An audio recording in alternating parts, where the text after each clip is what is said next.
Bienvenue à tous. La société est très vivante. Elle a été créée en 2015. D'ailleurs, c'est la même année de la création du collectif Paille, qui est donc le collectif de Île-de-France de Paille, et qui est l'antenne régionale du RFCP, qui lui est le réseau français de la construction en paille nationale. Voilà. Donc on est membre fondateur du collectif. On était une vingtaine d'acteurs actifs dans la construction en boîte de paille. Il y a un site web où vous pouvez voir les différentes activités qu'on mène, entre autres des apéros paille, et des fois aussi des visites, enfin, c'est très oscillant. Ben, on va voir, donc je vous fais une présentation générale, après on va voir comment le temps avance, je vais vous montrer deux, trois projets aussi qu'on a pu faire. Donc en 2012, on a, oui, pour présenter un peu l'activité, donc on a, comme vous l'avez dit, en 2009-2010, j'ai créé mon activité, et puis 2012, donc 3 ans plus tard, j'ai fait la première construction en boîte de paille, et depuis, on en a fait une vingtaine de projets en boîte de paille, si on compte tout, aussi de l'ordre d'enseignement, donc des projets pédagogiques avec des étudiants. Sinon, beaucoup dans le domaine de la maison individuelle, où là on trouve quand même un champ de domaine disons d'activité où on a un peu plus de liberté comparé au bâtiment public où là parfois on a les mains un peu plus liées. Qu'est-ce que c'est la paille? Première question. La paille, c'est la tige d'une plante dite céréalière, c'est des céréales. Aujourd'hui, le volume pas le volume, le tonnellage de la paille l'équivaut au tonnellage des grains. Parce que au fur et à mesure, avec l'évolution et les raccourcissements d'auteur des tiges, on arrive à un tonnellage équivalent. Vous avez après le milieu racinaire qui reste dans la terre. Et on pourrait se dire, mais cette paille, si vous l'utilisez, c'est de la biomasse qui est censée de retourner dans la terre, et ben, pour la nourrir. Il se trouve que pour les brins des céréales, ils sont extrêmement peu nutritifs, aussi bien pour la terre que pour les animaux. Ce qui est la raison pour laquelle on peut l'utiliser en litière. Autrement, ça ne serait pas possible parce qu'elle sera mangée. Ainsi que pour les insectes, ainsi que pour les champignons. À condition qu'elle ne devienne pas humide. On va voir ça tout à l'heure. Donc les avantages, ou autrement dit, pourquoi construire avec la botte de paille. Bien sûr, on va voir un peu les chiffres, c'est un puits de carbone. Vous pouvez estimer que c'est à peu près comme le bois, par 1 tonne de biomasse, vous stockez à peu près 1,8 tonnes, enfin vous emmagasinez 1,8 tonnes de dioxyde de carbone, du gaz dioxyde de carbone, qui se traduit après en carbone, qui est la partie physique massive de la biomasse, et en oxygène qui est émis. Quand on voit un peu les ressources par rapport à cette investigation qui a été faite, en tout cas, vous avez plus que 50% des bâtiments en boîte de paille où la distance d'approvisionnement est inférieure à 10 km. C'est sûrement plus le cas parce qu'il y a maintenant de plus en plus de bâtiments à grande échelle et les majeurs, ils ne se posent plus trop de questions d'où vient la paille. Ce graphique-là, il renvoie un peu à l'historique. Qui fait comprendre qu'en France, historiquement, c'est essentiellement les agriculteurs qui ont construit avec leur propre boîte de paille, donc effectivement avec la matière primaire disponible sur leur champ. Après, au niveau de cycle de vie, oui, c'est un matériau qui retourne 100%, qui à ce moment-là dégage le dioxyde de carbone, mais pas plus que ce qu'il aura emmagasiné lors de la phase de croissance. Et ça fait que, effectivement, quand je fais des exercices avec mes étudiants, eh ben, on trouve toujours un jardinier ou un agriculteur à côté qui est assez intéressé à pouvoir récupérer la paille. Et donc ça ne pose pas de problème de déchargement après construction. Donc là, vous avez un graphique qui est intéressant. Ce graphique-là, il est extrait du livre qui s'appelle Construction en botte de paille, qui pour moi est le livre le plus parlant pour se faire une idée générale de ce que c'est la construction en boîte de paille. C'est écrit par Luc Flossac, vous avez peut-être déjà entendu le nom. Eh bien, ce qu'on voit ici, c'est que au niveau de émissions de gaz à effet de serre, la paille, elle a un bilan négatif. Et c'est bien le seul matériau qui a un bilan négatif, c'est-à-dire même si vous prenez la mate cellulose, qui elle aussi, elle est produite à la base de matériaux récupérés, comme la paille, on peut dire, où là c'est le résidu non noble de la production céréalière. Mais la transformation de la cellulose, c'est-à-dire de la hacher, d'envoyer le sel de bord et toutes les étapes de transformation secondaire font qu'elle a un effet positif. Donc elle émet pour autant du dioxyde de carbone. Donc ça fait que la paille est le seul qui, par rapport au changement climatique, elle est du bon côté. Quand je dis du bon côté, j'estime que effectivement les, disons, grands principes de la nature ou de la biosphère sont ceux de l'équilibre, tout tend vers un équilibre. À partir du moment qu'on se permet à quitter cet équilibre, par exemple d'émettre plus de dioxyde de carbone que ce qu'on ne capte, eh ben, il va y avoir un grand problème. On est en train de le vivre, ce problème. Maintenant, si à l'échelle du bâtiment, on veut rester neutre, puisque ça serait la conséquence inévitable de quoi qu'on fasse, il faudrait qu'on soit neutre, eh bien, il faudrait certainement stocker dans l'enveloppe du bâtiment, parce qu'après, en tout cas avec les attentes d'aujourd'hui d'équipement, de confort, de seconde œuvre, de fluide, là, il va y avoir dans tous les cas une émission de dioxyde de carbone qu'on va avoir du mal à remplacer avec des matériaux fibreux. Donc il faudrait ici se faire un crédit quand on construit l'enveloppe, pour après, peut-être certainement même, à terme, avoir moins d'équipements plus légers, de plus passer par la ventilation naturelle et peut-être aussi des exigences plus faibles pour se trouver ici. Et toutes ces choses-là, de mon point de vue, ne sont pas défendables.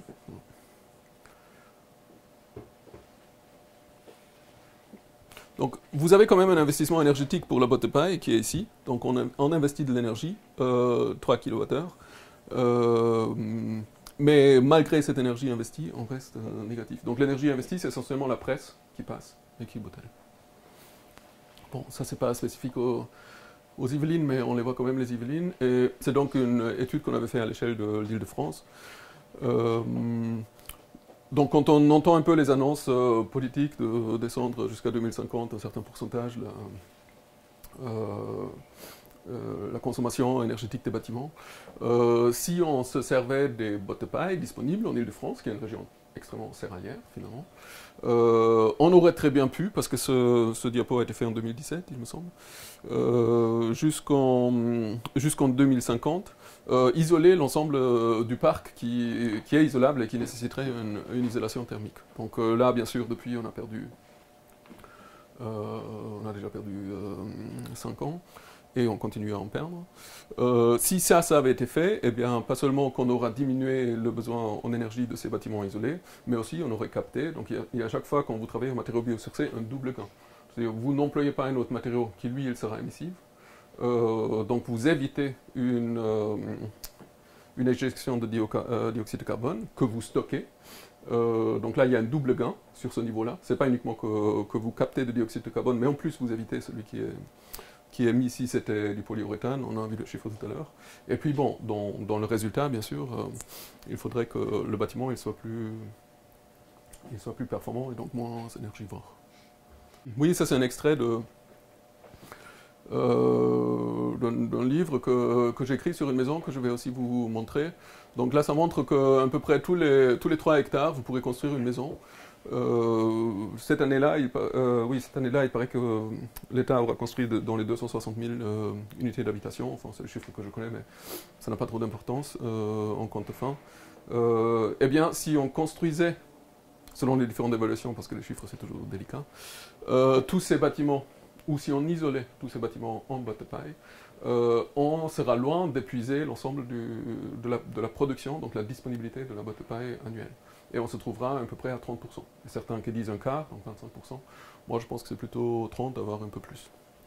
D'autant plus qu'il y a des variations maintenant de production céréalière. Ça veut dire que c'est un matériau dont on a vu qu'il est disponible localement à très faible distance, et qu'il a tous les atouts que de nos jours devrait être obligatoire, j'ai envie de dire, pour le choix matériel des constructions qu'on met en œuvre en tant qu'architecte. Comme ce n'est pas obligatoire, on peut se donner l'obligation soi-même.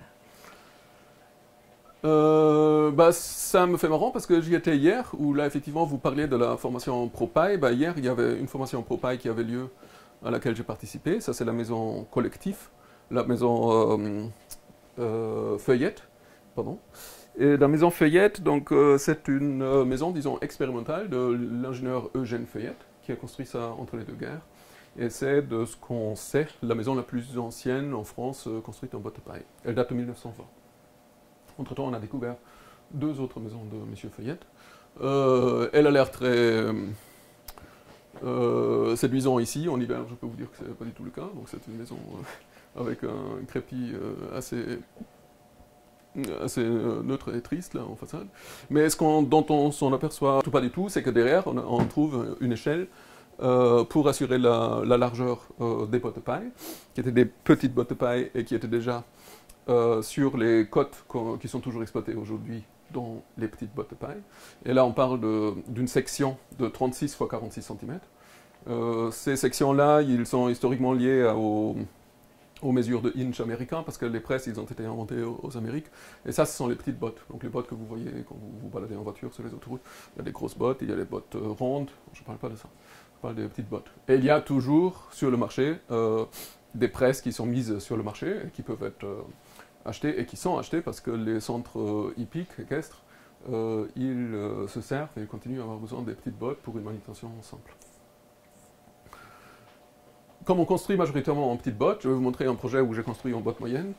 Il y a aussi une pratique qui est celle que les charpentiers en préfabrication, ils achètent des remballeurs et ils les rebotellent avec une presse qu'ils ont mise en place stationnairement. Et ça leur permet de contrôler les paramètres nécessaires. Et les paramètres nécessaires, là on peut le dire, donc, parce que c'est un peu les deux conditions vitales pour pouvoir se servir d'une botte de paille dans la construction, c'est qu'il faut une densité minimum de 80 kg le mètre cube, c'est numéro 1. Et numéro 2, c'est qu'elle a une humidité relative inférieure à 20%. Maintenant, la densité, donc, la densité, elle est exigée parce qu'elle permet la protection contre l'avancement du feu. Il y a très peu d'oxygène dans une boîte de paille à partir qu'elle a cette densité-là. Et donc l'avancement du feu, une fois qu'elle est enflammée, est comparable à celui du bois, où vous avez très peu d'oxygène. Dans le bois, le feu avance 0,7 mm par minute. Dans la paille, il n'y a pas de chiffre officiel, mais les complexes paille, murs de paille enduite, ils ont passé des tests à 120 minutes coupe-feu, aussi bien en France qu'en Allemagne, qu'aux États-Unis et pareil. Autre raison pour cette densité, c'est la protection contre les rongeurs.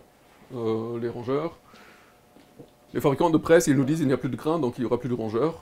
Je ne le crois pas, parce que toujours quand je travaille avec des boîtes de paille, je trouve quand même des grains. Et les rongeurs, ils descendent très bien. Mais la résistance mécanique est trop importante, à partir du moment qu'on passe ce seuil-là, pour qu'ils ne puissent pas entrer. Mais ça ne veut pas dire que quand on stocke les boîtes de paille, qu'il y a des rongeurs qui se baladent. Seulement, c'est entre les boîtes. Donc on dit toujours, mais dans les granges, il y a quand même des rongeurs. Oui, parce que c'est des cheminements qu'ils se font.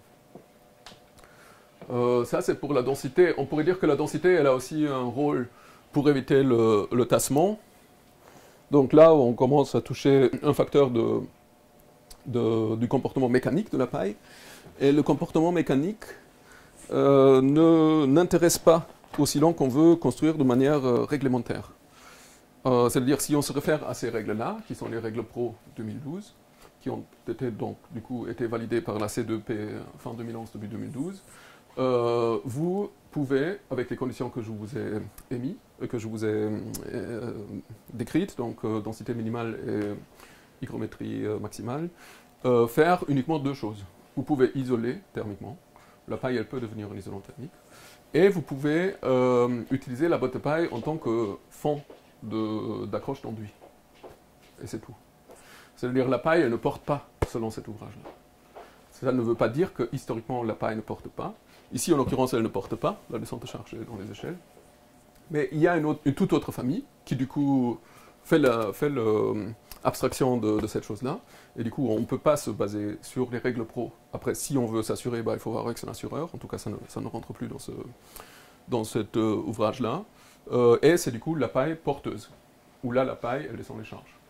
Et au-delà des charges propres, parce que si c'est les charges propres, moi, j'appelle pas ça un matériau porteur, quand elle descend les charges du plancher central, les charges climatiques, les charges du toit. Tout ça. Très bien. Cette maison, elle est à Montargis.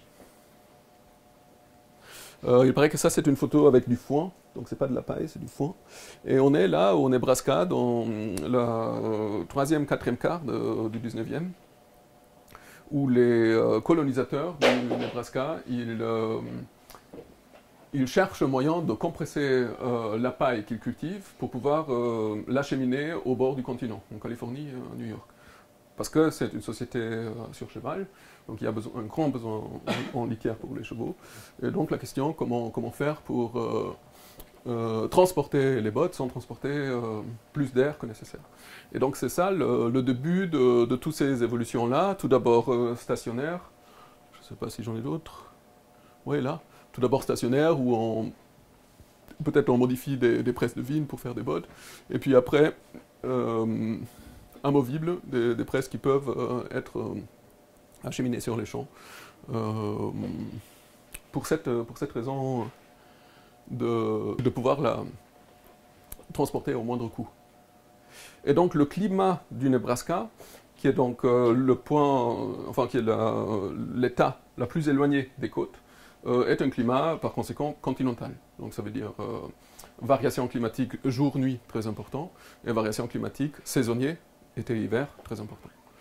Donc ça se voit ici, jour-nuit et été-hiver. Donc on descend jusqu'à moins 10, alors qu'on était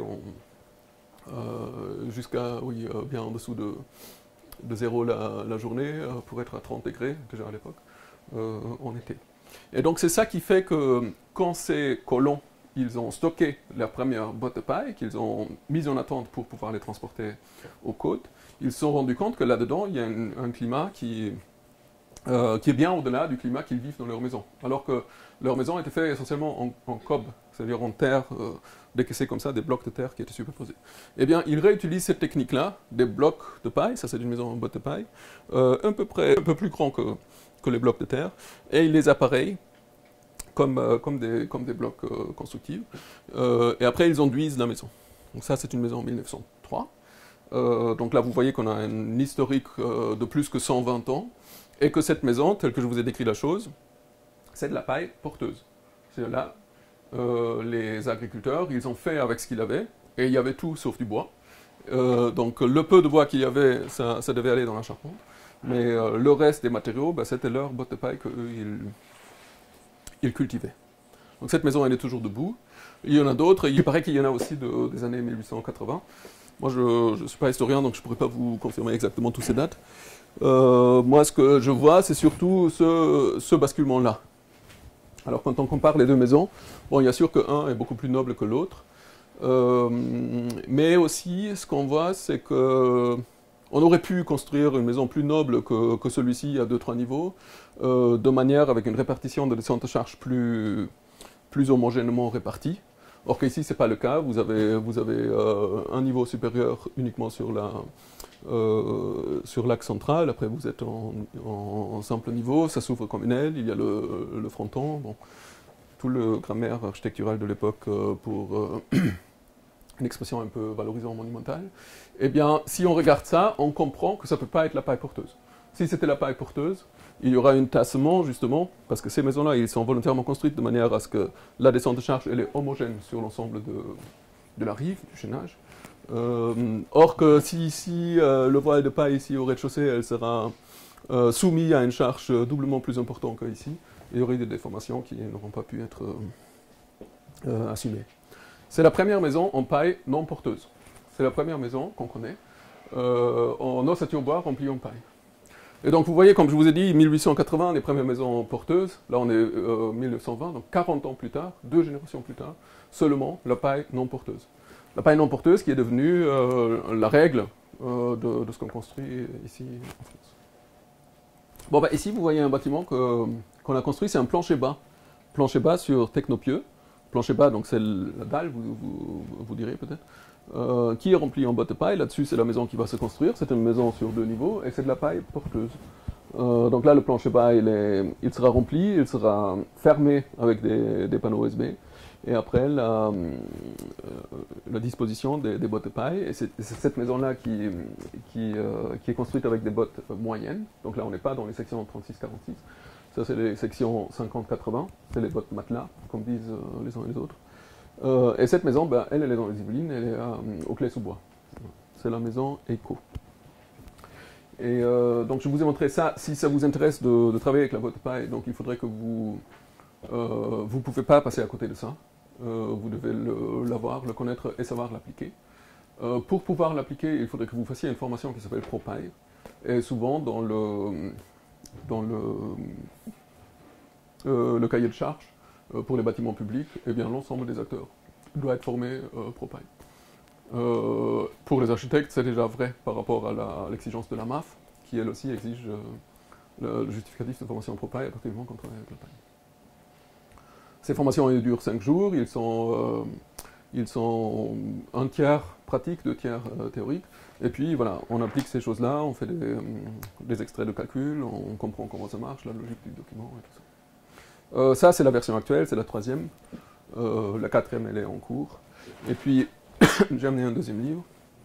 Et ça, c'est le livre sur cette maison-là. Et c'est un peu des livres à l'antipode un de l'autre. Parce que ça, c'est le livre sur la maison Eco. C'est uniquement un récit du point de vue de l'architecte sur cette maison-là, qui parle donc de la première rencontre avec le client jusqu'à la livraison, avec une analyse d'énergie, de cycle de vie, d'un tas de choses, pour un pavillon de 160 mètres carrés sur 2 niveaux.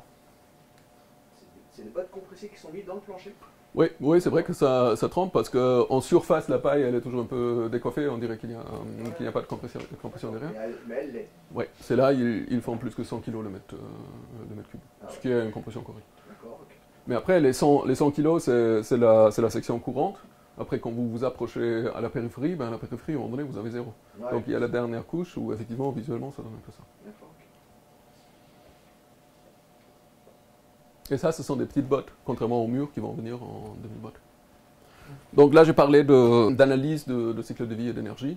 Donc si on analyse maintenant un mur en ossature bois botte paille, donc quelque chose qui est propre à cette base d'action, on prend une résistance thermique équivalente de 7 mètres carrés Kelvin sur watt, et on compare l'investissement énergétique, ici dans la barre rouge, dans le voile bois paille par rapport au voile béton polystyrène, et puis dans un deuxième temps le coût matériaux. La paille elle ne coûte rien en achat. Une botte de paille vous l'avez à 3 €, livrée 4 €, une petite botte de paille, une grosse botte de paille 9 €, enfin une moyenne botte de paille 9 €. Donc quand vous comparez avec n'importe quel autre matériau, vous êtes à des facteurs de 1/20e, 1/40e, ça dépend avec quoi vous comparez. Ce qui coûte, c'est la main-d'œuvre.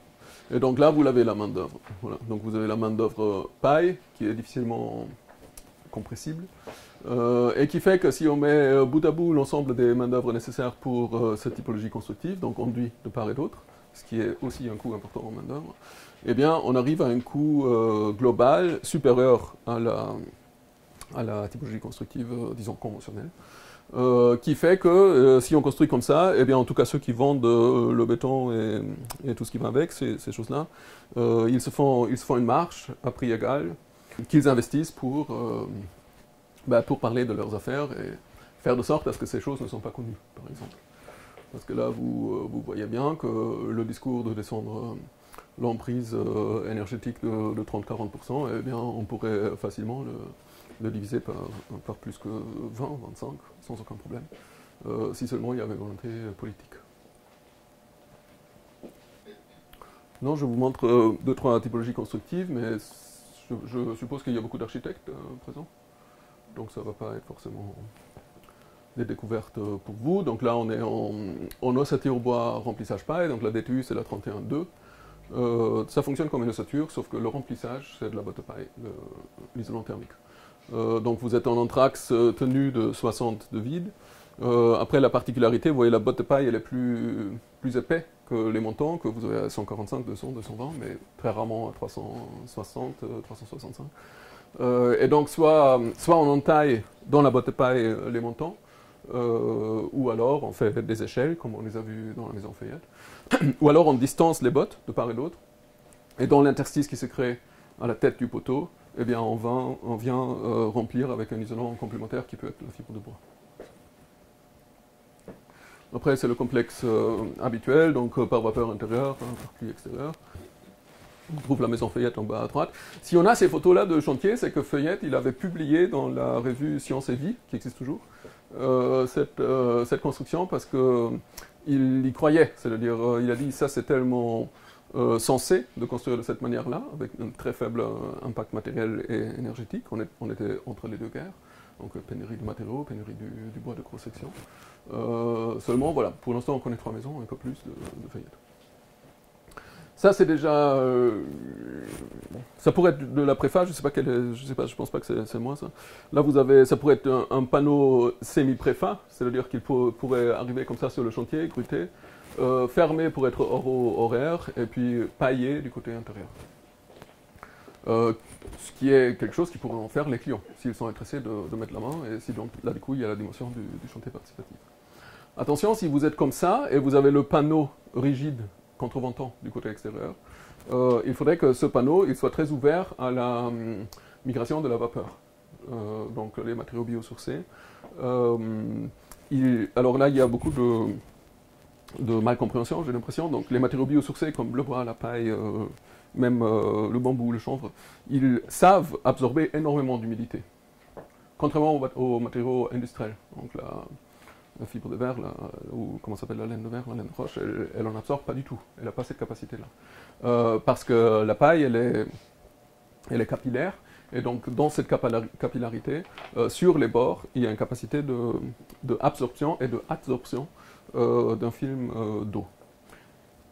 Donc, si on dit que la construction en botte de paille, elle est admise à partir du moment que le taux hygrométrique est inférieur à 20%, c'est vraiment une valeur sécuritaire, mais c'est surtout pour pouvoir espérer qu'elle soit émise, parce que la pression hygrométrique en hiver, en tout cas, elle va de l'intérieur à l'extérieur, à travers du panneau qui, dans ces configurations-là, se trouve à l'extérieur.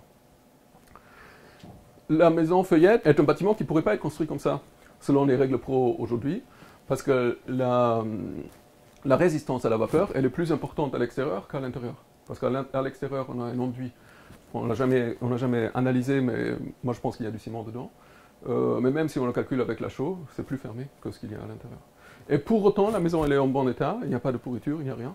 Et donc là, on peut se dire que si la pression hygrométrique, elle pousse en hiver vers l'extérieur la vapeur d'eau, bah, il y a effectivement un cumul contre l'enduit légèrement cimenté du côté extérieur, mais en été, elle a cette capacité de re-émettre la vapeur, et du coup vers l'intérieur, puisque de l'extérieur en été, ça n'est plus possible, et puis du coup, ça recondense vers l'intérieur. Et du coup, pas de malfaçon sur cette maison-là. Or, qu'elle ne sera pas constructible en état selon les règles. Après, bon, la préfabrication, c'est un peu ossature au bois, préfa, pas besoin de le détailler. Et tout ce qu'il y a en école et en équipement public en Ile-de-France, c'est quasiment exclusivement de la préfa. Donc, ce sont des panneaux préfabriqués qui ont été faits quelque part en France, par Vinci ou autre, et qui sont acheminés avec de la paille qui, des fois, vient de très loin, et qui, après, sont grutés, posés. Vous avez 2-3 écoles. Ça, c'était la toute première, je pense, en 2008. Je ne sais plus si c'est 2007. Sonia Cortés. Ici, les Moulineaux. Eh bien, ça, c'est dans les Yvelines, c'est Maison Lafitte. C'est une extension d'une maison, vous la voyez à droite, donc c'est une vraie ruine qui n'a pas été habitée pendant plusieurs années. Et donc, on fait une extension avec des panneaux préfabriqués, remplis en bottes de paille, des caissons fermés de part et d'autre, acheminés et grutés avec un cru amovible sur place. Et donc une façade sud complètement ouverte, enfin avec les bris-soleil, et à l'intérieur un peu une caprice spatiale, qui n'est pas tellement la thématique, mais bon, vous comprenez que l'extension qui se trouve ici, avec le grand séjour ici, avec le vide, ça c'est le plancher central qui est celui-ci, le vide sur séjour, et là la chambre, avec un lien vers l'arrière de la maison, par ici. Donc je montre ça pour vous montrer que la préfa, elle n'est pas propre uniquement au grand projet. Là, c'est un projet en Hollande, je pense. Là, c'est pareil, on vient avec un panneau qui est fermé d'un côté, de l'extérieur, on le pose, après il n'y a plus qu'à scotcher poser le ruban adhésif entre les deux laits mise à disposition de pare-pluie. Et la journée même, la maison peut devenir hors air, puisque les fenêtres sont déjà préinstallées. C'est 95 à Herblay. Là, il y a deux types d'interventions. Il y a une isolation ITE en botte de paille ici et une extension. Donc si ce voile, je l'ai isolé en botte de paille, c'est pour gagner de l'épaisseur, pour que l'extension puisse mettre à disposition une largeur la plus importante possible. Et là, on vient, une fois de plus, avec les panneaux semi-fermés. Le plancher bas, il est entièrement fait sur place. Là, vous avez un solivage avec une lame en tôle ondulée. Bon, c'est quelque chose qu'on n'aime pas forcément beaucoup dans la paille, d'avoir du métal à l'intérieur du complexe paille, pour des questions de pointe de rosée et de risque d'humidité.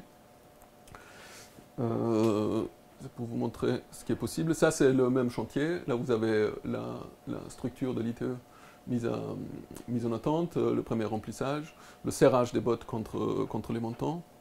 Le socle, donc ici il y a une descente de charge verticale, ils ne sont pas accrochés dans les murs dans cette ITE. Donc ça nous ramène à la question de l'ITE. Donc l'ITE, elle est soit comme ici une ossature qui a sa propre descente de charge et qui est juste fixée contre le basculement, contre la maçonnerie. Ça, j'ai très rarement fait ça, on l'a vu tout à l'heure. C'était d'ailleurs mon tout premier projet en botte de paille en 2012. Depuis, j'ai quasiment toujours accroché les bottes de paille comme des sacs à dos contre la maçonnerie. Sans descente de charge, donc sans question de fondation et à la limite, sondage de sol et des choses comme ça. Ici, vous en avez un des exemples. Ça, c'est à Marly-le-Roi. Donc, ce voile-là, ici, et ce rehaussement ici, il dépasse de l'épaisseur de l'isolant thermique botte de paille qu'on trouve ici, qui commence à être posé ici en chantier participatif. Après, il y a un léger retrait comme ça, où là on trouve l'extension, enfin le rehaussement, pardon. Et ici, on a une voûte en botte de paille, et là on sort des conventions, on travaille en paille porteuse. Cette voûte, elle est réellement elle franchit réellement l'espace en compression comme une vraie voûte. Je pense que dans cette présentation, je vais avoir 2-3 photos un peu plus explicites de ça, si ça vous intéresse. Là, on finit un peu le panorama des typologies du possible. Là, vous avez aussi une ITE paille, mais c'est de la construction neuve. Donc ça, c'est dans les Vosges.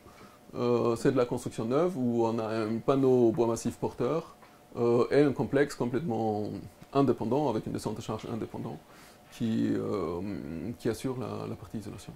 Les deux photos ne vont pas ensemble. Là, on sent qu'on est en préfa, très clean, alors que ça, c'est plutôt de l'ordre du chantier participatif. Et puis la paille porteuse, là, je ne vais pas perdre beaucoup de temps et d'explications. Vous voyez que là, il n'y a que des sangles qui travaillent en traction, donc ils tirent comme un étau les deux lisses pour les approcher, pour générer de la précompression dans le voile de botte de paille.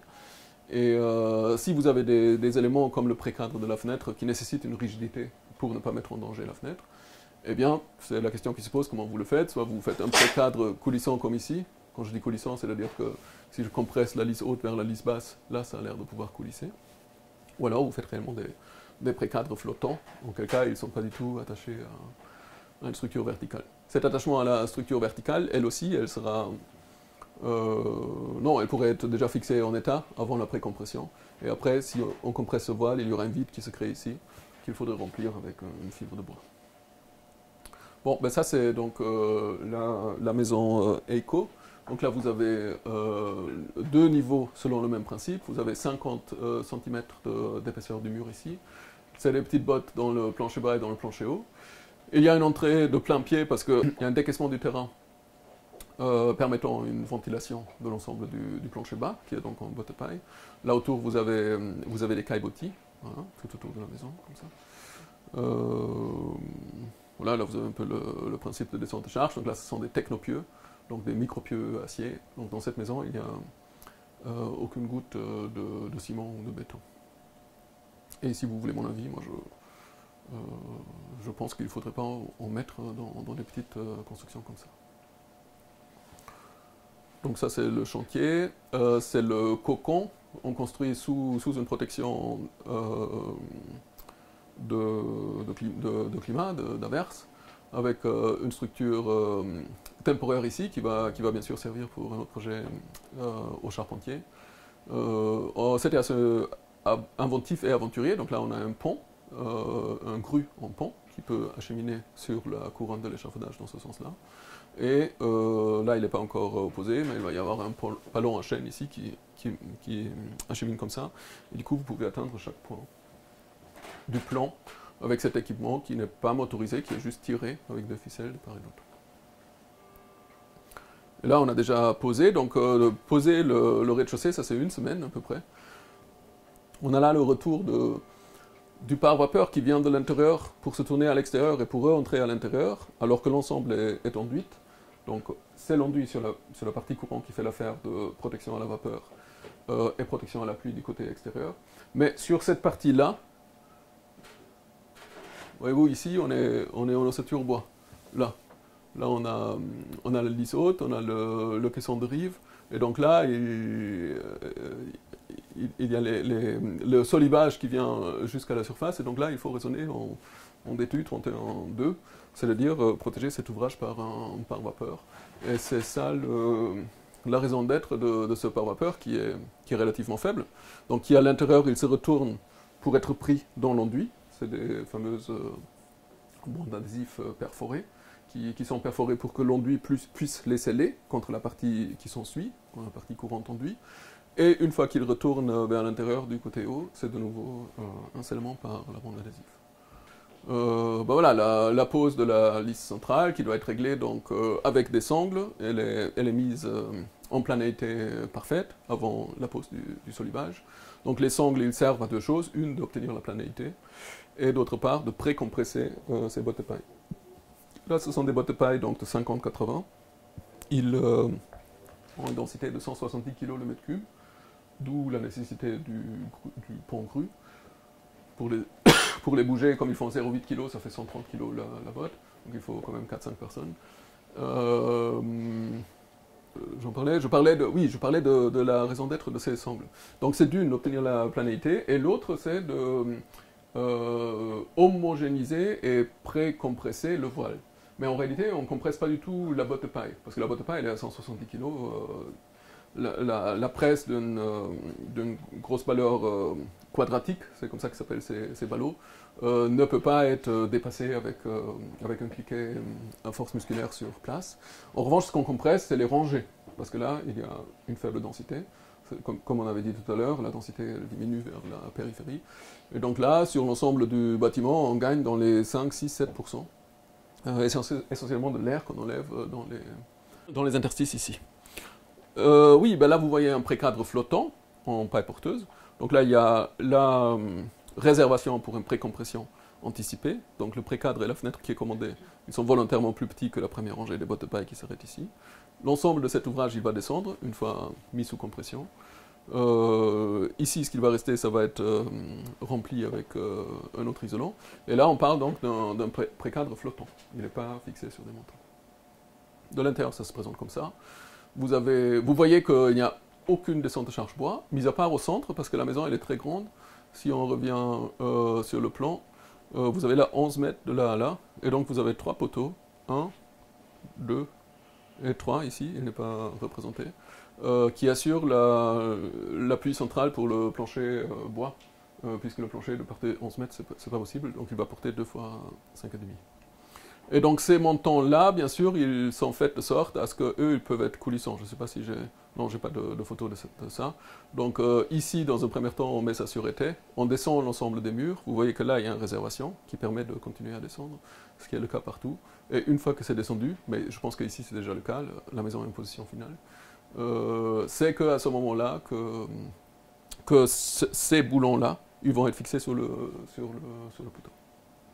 Là, vous avez donc la surface de support d'enduit, dont je vous disais, donc là, par rapport à ça, on est conforme règle pro, on se sert de la botte de paille en tant que support d'enduit.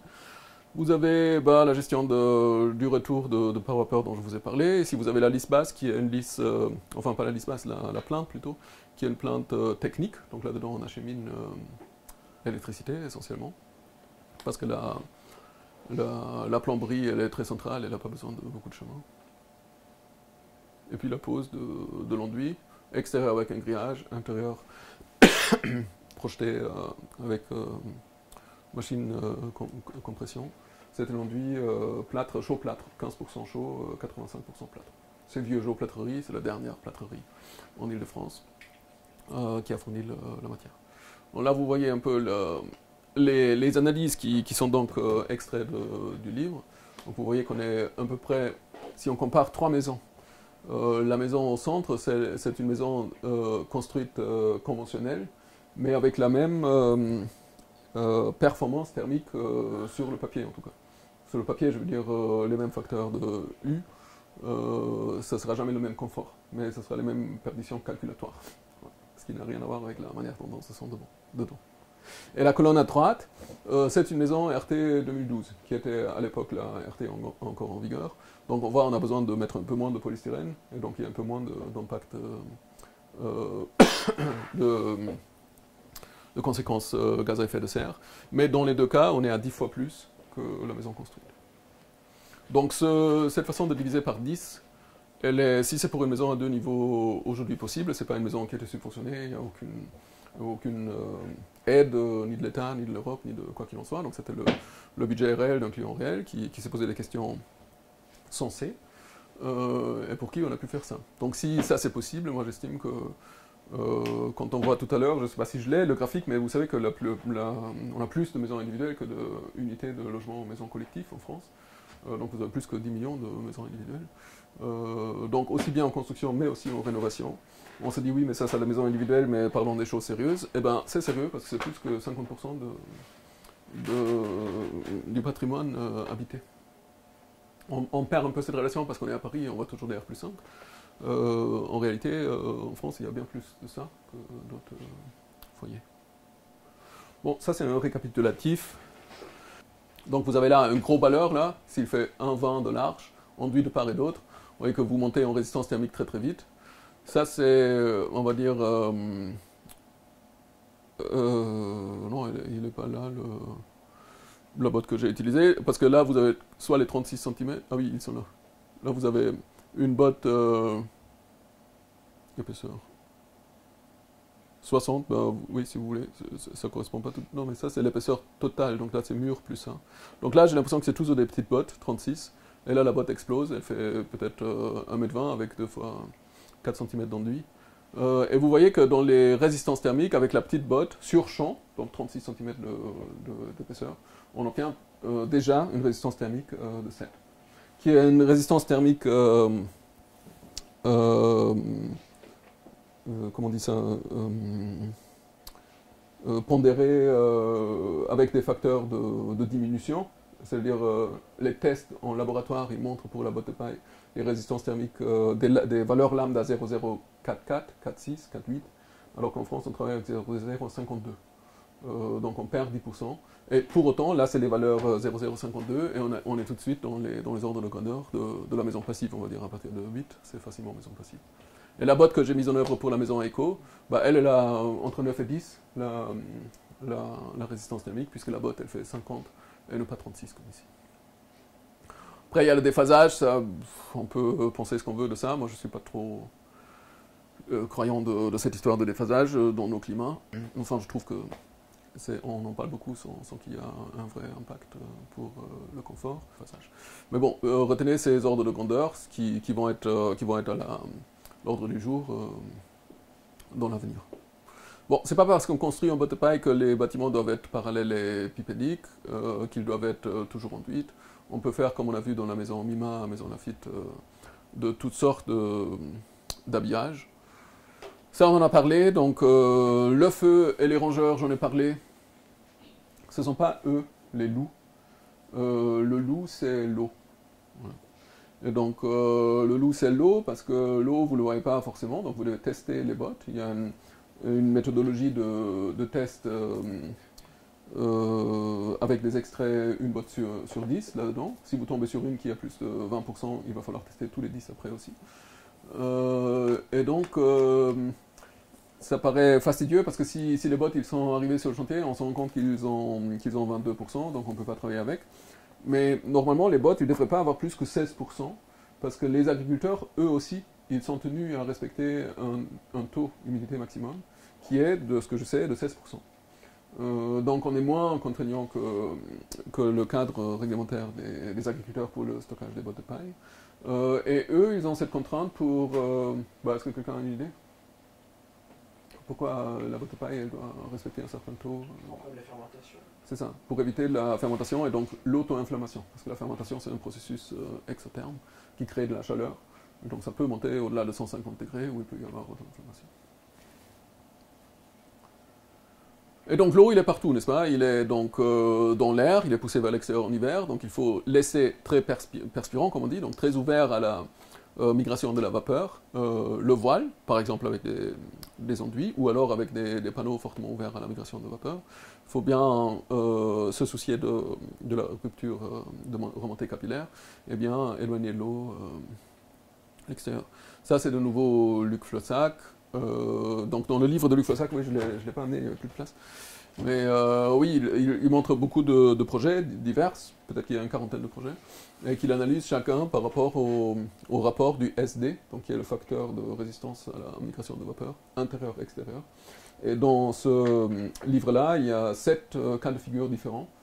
Soit le SD extérieur, il peut être égal ou inférieur au SD, mais des fois, il doit même être 5 fois plus petit, 3 fois plus petit, 2 fois plus petit, en fonction de la typologie constructive.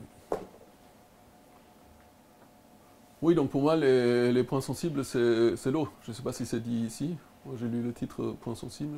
Il faut protéger le chantier, donc il faut protéger... Donc il y a un risque d'inflammation des bottes si vous avez des lots qui viennent avec le chalumeau ou les maçons qui fument. Il y a un risque réel d'inflammation des bottes quand la surface de la botte elle est exposée sur le chantier. On a vu que sur les grands chantiers, ce n'est pas le cas parce qu'elle vient toujours déjà préfabriquée dans un caisson et donc protégée souvent avec l'écran par pluie et par vapeur du côté intérieur. Si vous travaillez sur place, oui, il faut sensibiliser l'ensemble des ouvriers que ce chantier, c'est un chantier non fumeur. Et le lot chalumeau, donc étanchéité plomberie, c'est après que les bottes sont protégées. Et après aussi, protection du chantier, donc toujours ramasser la paille en vrac, parce que c'est elle qui est volatile, c'est elle peut-être, où le gamin dans la rue il peut se dire, tiens, on va voir comment ça s'inflamme cette chose-là, parce qu'elle va jusqu'au trottoir. Donc ça, c'est des choses assez volatiles où il faut être rigoureux et soigné dans la tenue du chantier. Bon, là vous avez différentes hiérarchies d'organismes, on va dire, de représentants de la construction en botte de paille, qui vont de l'européen jusqu'au régional. On a organisé, mais ça date déjà 5 ans, les rencontres nationales à Paris. Ça, c'est les règles pro, c'était la 2e édition, je vous ai montré la 3e. Eh bien, donc là, je ne sais pas... Là, par exemple, ça, c'est un chantier extension en voûte paille porteuse, avec rehaussement, on l'avait rapidement vu. Donc c'est un des projets que je pourrais détailler un peu plus.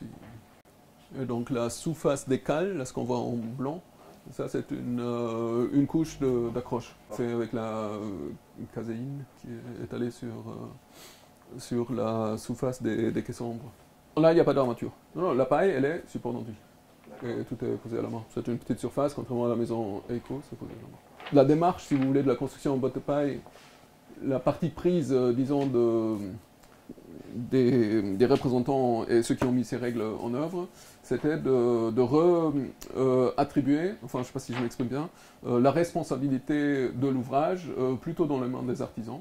Et donc il y a de ce fait-là pas de normalisation de botte de paille, c'est-à-dire c'est pas à partir du moment qu'on achète la bonne botte de paille qu'on peut fermer les yeux, on peut faire comme on veut, mais au contraire on doit les tester sur place.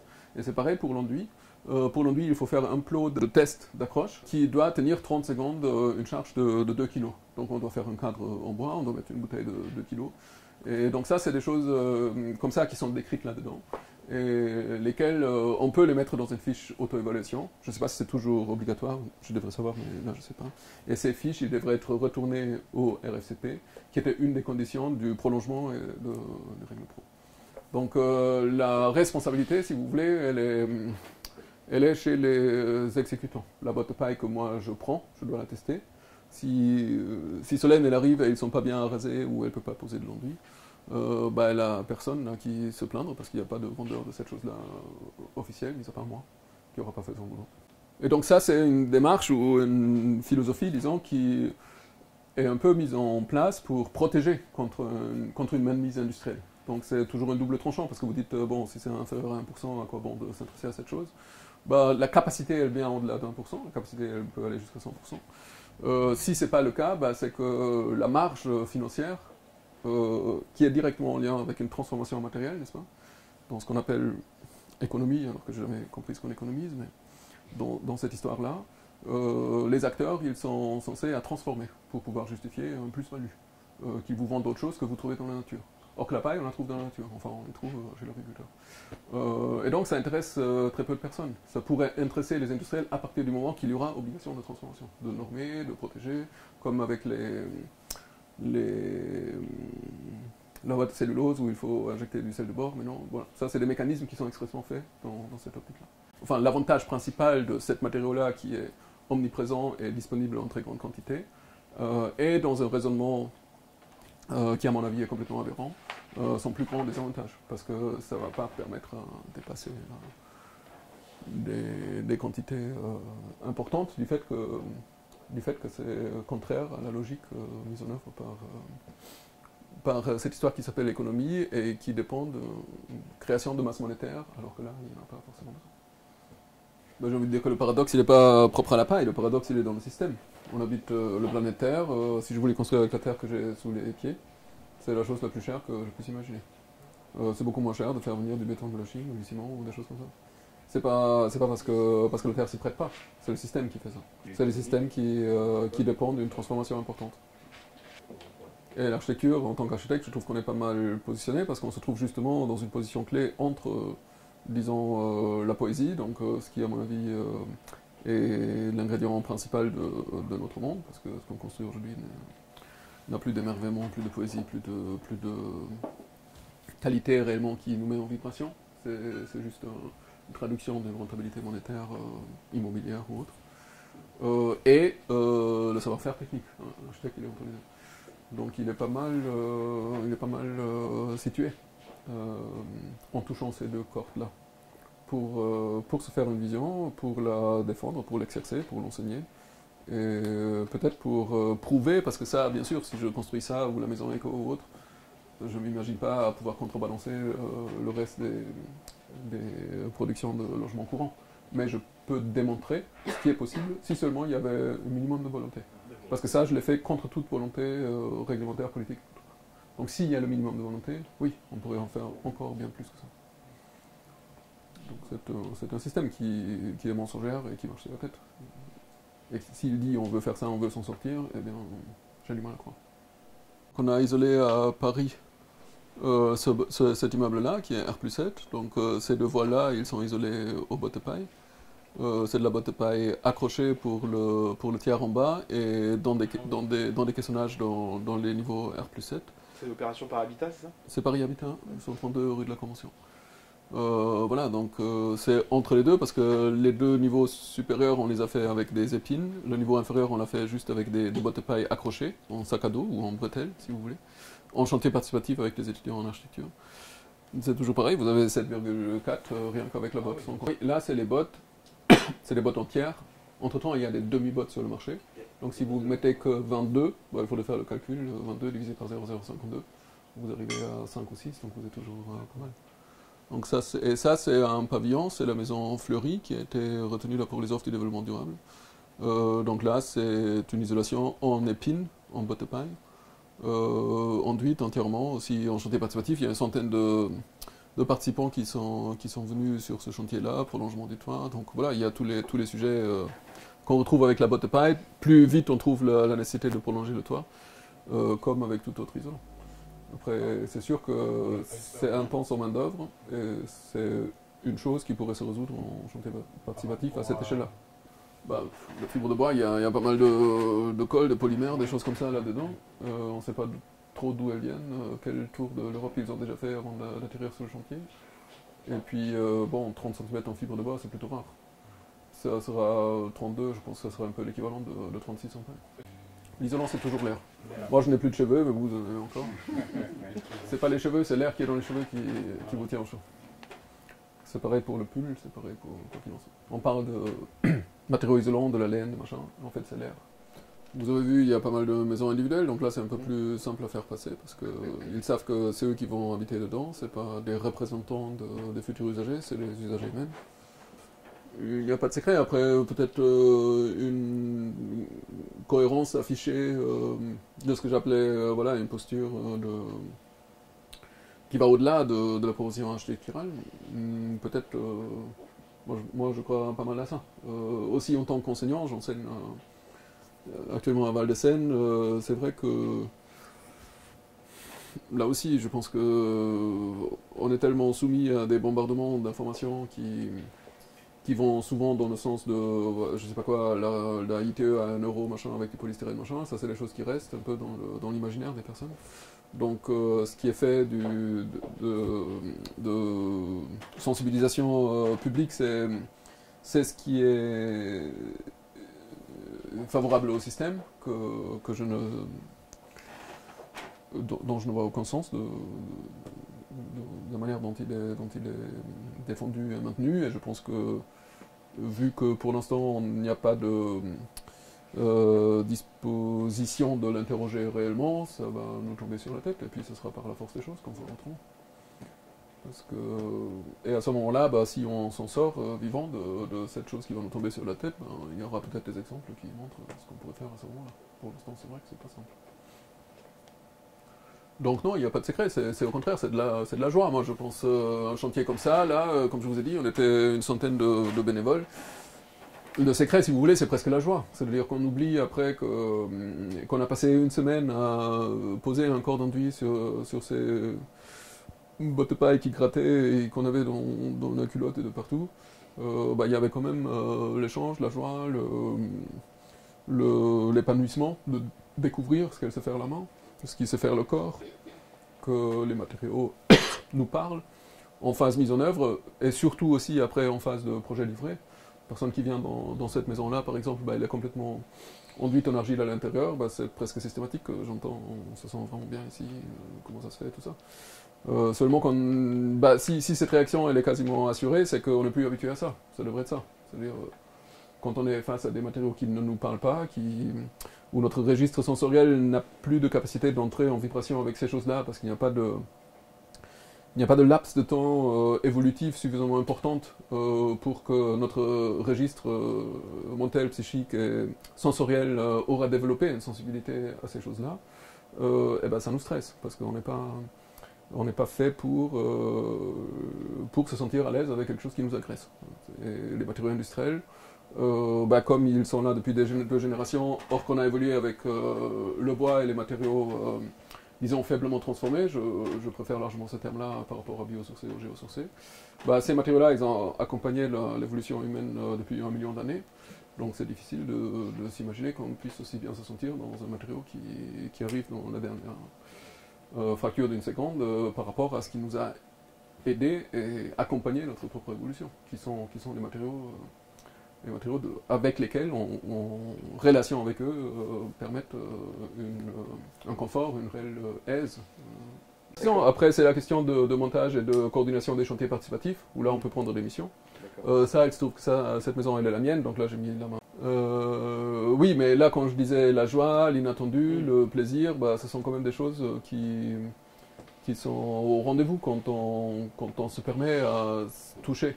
Même la pierre là, que vous voyez, l'enduit, le bois, enfin là on est à l'extérieur. Je sais pas, oui, là on est à l'intérieur, là vous voyez le tableau, la terre qui se retourne, voilà, c'est pas la même chose que si vous étiez en placo Béatrice. Ça se ressent. Bon, ça c'est du PVC parce que je les ai récupérés, ces fenêtres-là, ils étaient ici du côté intérieur, donc quand j'ai pu, je les ai récupérés. Celui-ci je l'ai changé depuis, c'est pas tout à fait les dernières moutures, ces choses-là, mais voilà. Oui, moi je pense que, enfin Dostoïevski disait c'est la beauté qui va sauver ce monde. Oui, c'est la beauté, c'est la joie, c'est une mise en vibration des registres innés humains.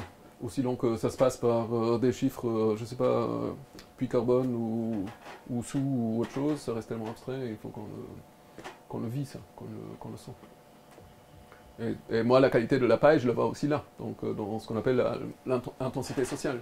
Donc, cette intensité sociale, la mise en œuvre des boîtes de paille, c'est très difficile de la remplacer par une mécanisation du chantier. contrairement à, par exemple, des panneaux préfa, ossature bois, des choses comme ça. À un moment donné, la botte est panne. Enfin, si elle n'est pas en préfa, après on peut la préfabriquer. La petite botte qui fait autour de 36-46, ben, il faut connaître la presse et la mesurer la botte. Ben, il y a la botte moyenne, il n'y a plus qu'une presse actuellement sur le marché, qui est une classe, qui fait 50-80. Et après, il y a les grosses bottes, là vous avez tout type de presse, qui va 80-100, 80-120, 90-130, il y a de tout. Ouais, après avec les grosses bottes, nous en tout cas on ne construit pas, c'est une emprise énorme. Il y a Bernard Schmitt, un architecte suisse, qui s'aventure à construire avec ses bottes, mais on a dans ces maisons parfois plus d'emprise d'ouvrage structurel que de la surface habitable. Donc, Il faut des grands terrains, quoi. oui, ou alors se dire, oui, je veux ça, une maison, comment on dit ça, autonome, et puis peu importe ce que je perds sur le terrain, ça se défend.